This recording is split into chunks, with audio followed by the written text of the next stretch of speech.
మనము ఈరోజు నిర్మల్ జిల్లా సోన్ మండలంలోని మాదాపూర్ విలేజ్లో ఉన్నాము. ప్రస్తుతం మనం మాదాపూర్ విలేజ్లో మిన్కా రాజ్ కిరణ్ రెడ్డి వాళ్ళ పసుపు తోటలో ఉన్నాము. మనం ఇచ్చినటువంటి మన విశ్వ అగ్రోటెక్ ఈ ఆర్గానిక్ బయోన్రిచ్డ్ ఆర్గానిక్ మాన్యూర్ ప్యాకేజ్ సిస్టంలో పండించినటువంటి పసుపు పంట అధిక దిగుబడిలో వచ్చింది. మనం అనుకున్నట్టుగా ఏదైతే మనం ఈ ప్యాకేజ్ సిస్టమ్ని ఇంప్లిమెంట్ చేస్తున్నామో ఆ ప్యాకేజ్ సిస్టంలో ఇస్తున్నటువంటి సేంద్రియ ఎరువులే కావచ్చు, మైక్రో న్యూట్రియన్స్ కాబట్టి, దాంతోపాటు మనం ఇస్తున్నటువంటి ఆర్గానిక్ పొటాషియం, దాంతోపాటుగా మనము వేపపిండి, వీటన్నిటిగా ఇంక్లూడింగ్ విత్ ట్రైకోడర్మాతో కలిపి మనము దఫాలుగా పసుపు పంట దొబ్బేంత వరకు కూడా మనము ఇచ్చే విధానంలో మనం పండించినటువంటి పంటని చూస్తున్నాము. ఇప్పుడు మనం అనుకున్న విధంగా ఈ పంట మంచి అధిక దిగుబడిలో చాలా హీల్డింగ్ వచ్చేసింది మనకు. దీంతో పాటుగా మనం ఈరోజు మన మండలంలోని జిల్లా వ్యవసాయ అధికారి గారిని, అట్లానే మన గ్రామ అగ్రికల్చర్ విస్తీర్ణ అధికారిని కూడా మనము ఈ పసుపు పంట చూడడానికి అని చెప్పేసి తీసుకొచ్చాము. అలాగే మనము మన ఈ రాజ్ కిరణ్ రెడ్డి గారి మాటల్లో కూడా ఒకసారి మన పసుపు పంటలో అధిక దిగుబడి ఏ విధంగా వచ్చింది, ఆయన ఎట్లా వాడింది అన్నది కూడా రాజ్ కిరణ్ రెడ్డి గారి మాటల్లో కూడా విందాము. నమస్కారం, నా పేరు మిన్కా రాజ్ కిరణ్ రెడ్డి, సోన్ మండల్ మాదాపూర్ విలేజ్. నేను విశ్వ అగ్రోటెక్ వారి సేంద్రియ విధానాన్ని పాటించిన నేను F4, F7 ఆర్గానిక్ పొటాష్, వేపపిండి అన్నీ బాగానే యూజ్ చేసిన. నాకు మంచి రిజల్ట్ వచ్చింది. వేరే ఫార్మర్స్ కూడా నా అడ్వైజ్ ఏంటి అంటే మనం సేంద్రియ విధానాన్ని పాటిస్తే ఎన్విరాన్మెంట్ని కూడా కొంచెం కాపాడిన వల్ల అవుతాం. అందుకోసం నేను ఫార్మర్స్కి నా అడ్వైజ్ ఏంటి అంటే సేంద్రియ విధానం చేస్తేనే బాగుంటుందని నా అడ్వైజ్. Thank you. సో దాంతోపాటు ఏంటంటే మనకు ఈ మామూలుగా మనము తెలియకుండా గొల్ల మేకల ఎరువు అని, దాంతోపాటుగా ఎవరో తీసుకొచ్చి అమ్ముతున్నటువంటి ఈ కోళ్ళ ఎరువు, వాటన్నిటిని వేయడం జరుగుతుంది. అసలు ఏ రకంగా వాడాలి, ఎంత రేషియోలో వాడాలి అనేది కూడా తెలియకుండా వేస్తున్నారు. దాని ద్వారా మెయిన్ మనకు పంట దిగుబడి ఒకటి రాదు, రోగాల బారిన పడుతుందండి. దానితోపాటు మనకు ఎక్కువగా కలుపు కూడా మనకు వస్తుంది. దాని ద్వారా మనకు కలుపు పైన మనం పెట్టుబడులు పెట్టడము, రోగాల బారిన పడ్డ తర్వాత లాస్ అవ్వడము, అలాంటి అన్నింటినీ కూడా మనము ఎదుర్కొని చాలా నష్టపోతున్నాము. అవేవి కూడా మనం ఫేస్ చేయకుండా మనం ఇప్పుడు ఈ కొత్త విధానంలో మనం ఇస్తున్నటువంటి ప్యాకేజ్ సిస్టమ్ని మనం విశ్వ అగ్రోటెక్ నుంచి ఇస్తున్నటువంటి మనం అలాగే ఈ వ్యవసాయ అధికారులు ఏదైతే సజెస్ట్ చేస్తున్నారో ఆ విధంలో మనం కనుక పంటలను పండించుకుంటే తక్కువ కాలంలో అది తక్కువ పెట్టుబడి పెట్టి ఎక్కువ దిగుబడి పొందే అవకాశాలు చాలా ఉన్నాయి. దీన్ని మనము అందరం కూడా ఫాలో అవ్వాలని నేను మా విశ్వ అగ్రోటెక్ తరఫున కోరుకుంటున్నాను. థ్యాంక్ యూ, అందరికీ ధన్యవాదాలు. మనం ఇప్పుడు మాదాపూర్ గ్రామంలో మాదాపూర్ శివారులో ఉన్నాం. ఇది మిన్కా రాజ్ కిరణ్ రెడ్డి గారి తోట. వారు పసుపులో సేంద్రియ విధానంలో మరి సాగు చేసి పండించడం జరిగింది.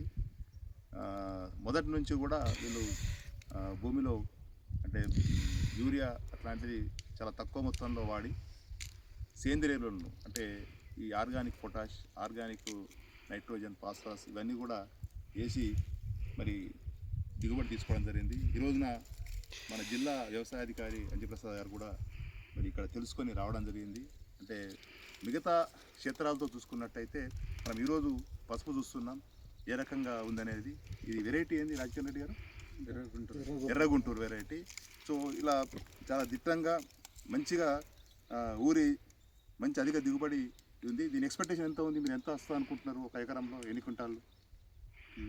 కూడా నార్మల్గా ఒక 40 నుంచి 50 టన్నులు అయితే వస్తాను అనుకుంటున్నాను. 40 నుంచి 50 టన్నులు. అదేవిధంగా దీని కుర్కుమీను కూడా టెస్ట్ చేయాలని డిఓ గారు ఇందాక అనడం జరిగింది. దీని కుర్కుమీన్ ప్రకారం కూడా దీనికి మంచి ధర వచ్చే అవకాశం ఉంది. కాబట్టి రైతులు సేంద్రియ విధానంలో మరి పసుపే కాకుండా ఇతర ఏ పంటలైనా సాగు చేసినట్టయితే మంచి ఉత్పాదక సాధించిన వాళ్ళు అవుతారు. కాబట్టి మరి సేంద్రియ విధానంలో సాగుకు రైతాంగం మొగ్గు చూపాలని ఈ సందర్భంగా కోరుతున్నాము.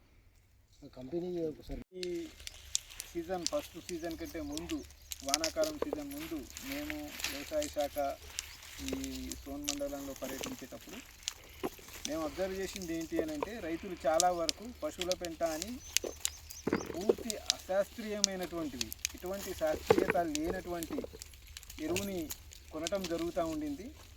దాంట్లో ఎట్లాంటి ఉపయోగం లేని అంటే టెక్నికల్గా దాంట్లో ఇంగ్రీడియంట్స్ ఏం లేకుండా ఉండేటువంటి కోడిపెంట అని తెల్ల సంచులు వేరే వేరే ప్రదేశాల నుంచి బుక్ చేసుకొని మరీ తీసుకురావడం జరిగింది. దానికి బదులుగా ఇప్పుడు మనకి ఏదైతే శాస్త్రీయమైనటువంటి సేంద్రియ పదార్థాలు, సేంద్రియ ఎరువులు చాలా ఇచ్చేటువంటి కంపెనీలు రాష్ట్రంలో చాలా ఉన్నాయి. వాటన్నిటి కూడా ఫెర్టిలైజర్ దుకాణాలలో విత్ బిల్తో సహా ఇచ్చేటువంటివి ఉన్నాయి. అట్లాంటి వాటిలలో మనకి శాస్త్రీయత ఉంటుంది, ఫర్ ఎగ్జాంపుల్ ఈ క్షేత్రంలో వాడినటువంటి సేంద్రియ ఎరువు ఏదైతే ఉందో దాంట్లో టెక్నికల్గా ట్రైకోడర్మా విరిడి కానివ్వండి, పిఎస్బి కానివ్వండి, ఫోర్టిఫైడ్ ఆర్గానిక్ మ్యాటర్ అంటే ఆ రకమైనటువంటి సేంద్రియ పదార్థం అంటే పశువుల పెంటనే కానీ దాన్ని ఇంకా ప్రాసెస్ చేసినటువంటి సేంద్రియ పదార్థము, వేపపిండితోటి, ట్రైకోడర్మా విడితోటి, పిఎస్బి తోటి, రకరకాలైనటువంటి బ్యాక్టీరియా తోటి ఈ సేంద్రియ పదార్థాలు వివిధ కంపెనీల ద్వారా సాగు చేయటం అంటే సరఫరా చేయటం జరుగుతూ ఉండింది. రైతులు ఉత్తిగా కోళ్ళ పెంటలు రోడ్డు మీద దొరికేవి సంచులలో తీసుకుని వచ్చుకొని కొనుక్కునే బదులుగా షాపులలో బిల్లుతో సహా ఇచ్చేటువంటి సేంద్రియ పదార్థాన్ని వాడితే కెమికల్ ఫెర్టిలైజర్స్ వాడకం తగ్గిస్తే నాణ్యమైనటువంటి పంట వస్తుంది. ఇప్పుడు నేను ఈ ఎవరైతే రైతు ఉన్నారో వారికి సజెషన్ ఏంటి అని అంటే, మేము ఈ పసుపు ఎనాలిసిస్కి పంపిస్తాము. ఎనాలిసిస్కి పంపించిన తర్వాత ఎనాలిసిస్లో సక్సెస్ అవుతే కనుక దీన్ని సేంద్రియ ఉత్పత్తిగా మార్కెట్లలో ఎక్కువ రేటుకి దీన్ని అమ్మేదానికోసం అని చెప్పేసి వ్యవసాయ శాఖ నుంచి ప్రయత్నం చేస్తాము. ఇది మిగిలిన రైతులందరూ కూడా ఏదో వచ్చాము పోయాము అనే రకంగా కాకుండా ఈ రకమైనటువంటి కష్టపడేటువంటి తత్వం ఉన్నటువంటి రైతులందరూ కూడా వ్యవసాయం అనేదాన్ని ఒక శాస్త్రీయ పద్ధతిలో చూడాలి తప్పనిచ్చి ఏదో పక్క ఆయన ఏదో చేస్తున్నాడు, ఆయన 4 బ్యాగులు యూరియా వేస్తే ఈయన 8 బ్యాగులు యూరియా వేస్తున్నాడు, ఆయన ఒక్కసారి మందు కొడితే ఈయన 20 సార్లు మందు కొడుతున్నాడు, ఇట్లాంటి పద్ధతి నుంచి బయటికి రావాల్సిందిగా రైతులందరికీ కూడా వ్యవసాయ శాఖ నుంచి విజ్ఞప్తి చేస్తుంది.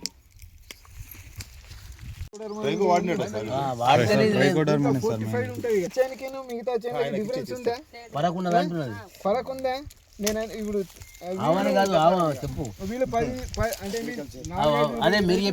చూస్తారు కదా, ఈ మందులు వాడిన దానికి వాడిన దానికి మధ్యలో తేడా ఉందా అని నేను అడిగేది. ఎక్సలెంట్ వచ్చింది. గుడ్.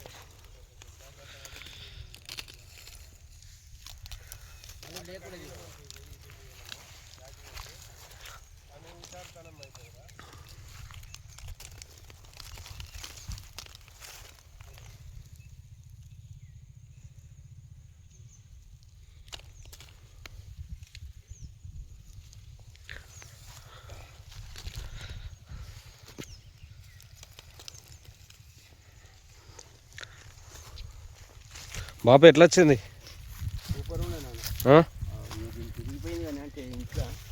మట్టి తీసి తిరిగిపోతాయి. అదే బాబు ఎట్లా వచ్చింది మరి? సూపర్ ఉన్నది నాన్న. ఇంతగానం ఓలా అయితే కనబడదు. అదే బాగుంది. పురుడోసుకుని నేలమ్మ పసిరి పైరులు గన్నది, సిట్టు సేమల పుట్టలతో జీవుల మనుగడకు అనువైనది, పురుగు పుట్ర తిరుగాడి సారం మట్టికి తోడైనది, పశుల పక్షుల తోడుగా జీవం నేలపై పారాడింది, ఒట్టి మట్టేగా అంటావేమో మనుగడ పుట్టేది గిట్టేది మట్టిలోనే గదరా.